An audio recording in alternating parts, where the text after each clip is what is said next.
Beautiful people, once again, thank you for joining me. I hope that if you're on the petermackpresents.com site, I hope that you're enjoying it. You know, we got reviews, we got interviews. Go ahead and listen to the interviews with different hosts, Writing Royalty Promotions. We got Keisha Frazier at Diva Inc.'s publishing. We got some really good interviews. Cyrus Webb got a good interview about my novel Filthy. So shop around, check it out. We got the VIP section, plenty of videos, plenty of pics, plenty of good stuff to check out. So today's topic is, how did I get to writing? So with adding this new content to my Peter Mack Presents page, I am answering questions that are most commonly asked, so that you shopping through the page, you get to check me out. So I thought it was a cool little feature. Join the VIP page, and you can holler back and let me know what you think. You got a question about a particular book that you read, holler, and we'll blast you on video, put you on YouTube, or I'll just email you back and answer your question. But how I got into writing was I got arrested, and I was just filled with so much shame. My whole family was like, boy, what happened? What happened? And I was just like, man, so I had to try to figure out why I was where I was at, given all the potential that other people saw in me, that obviously I failed to see in myself, because later on I realized that I lacked self-worth. And you can be anybody. You can be really rich, you can be really popular, and you can still lack self-worth. And all that means is that you'll take a chance, and when your worth is beyond money, beyond possessions, beyond likes and loves, and when your self-worth is beyond what people might think about you, that's when you've really reached the pinnacle of what my teachings have come to save me from the life of. So I was filled with so much shame, so I had to catalog it. My first book was Play My Hand, and I just went in from elementary and talked about all the people in my life. And I just started writing. I was in administrative segregation. I used my Kool-Aids and my cookies to buy extra paper. Got that little pen filler, wrapped some paper around it to make it thick enough to write with.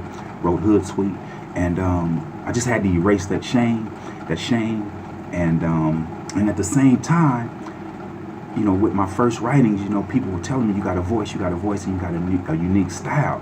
So I started writing to return love and respect to the art of creative fiction, and to add my point of view in it, because I knew it was going to be different because of my upbringing. And my father's a Panther, my mother is the daughter of a Jehovah's Witness.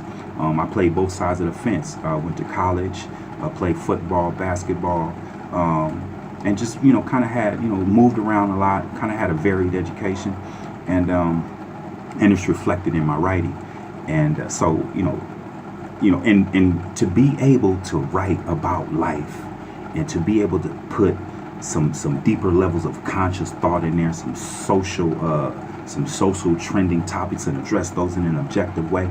Let me tell you the best story that I've heard from my writing.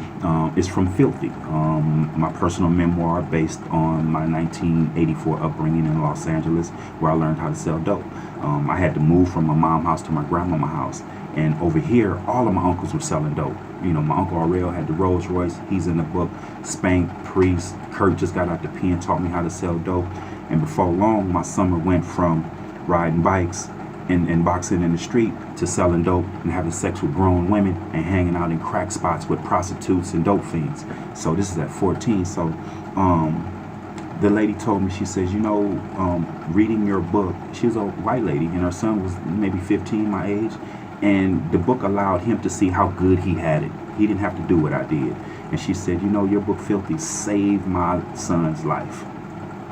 That's why I write it. So that story says it all. And it's for women, women who move with desire, motivation, and dedication for peace, power, and position. And if they don't have it now, there's an underlying story in all my novels. People used to ask me a while ago, like, who do you write for? I write for women, I write for men, I write for people in relationships. I write for people who want to see a better way and see a different avenue. The sex, the violence, the money, and the murder is just a hook for a larger conversation. Don't minimize what you might expect just because I'm writing from in these walls. You know, many real famous people have been in these walls and produced great stuff. So I'll be talking about that in my next installment entitled Reviews, so that you can see what I'm talking about, how we tend to minimize ourselves just because of the color of our skin and our own lack of self-worth. So as always, you know, I love you. I appreciate you. I appreciate your support. Thank you for joining me. Browse around. Get you a Peter Mack apparel. Join the VIP. We got tank tops, tees, and hoodies. And 20 novels on deck. My 10th year writing. This is why I write. I love you. I appreciate you. I don't want to make this too long. Live rich, die ready all the time.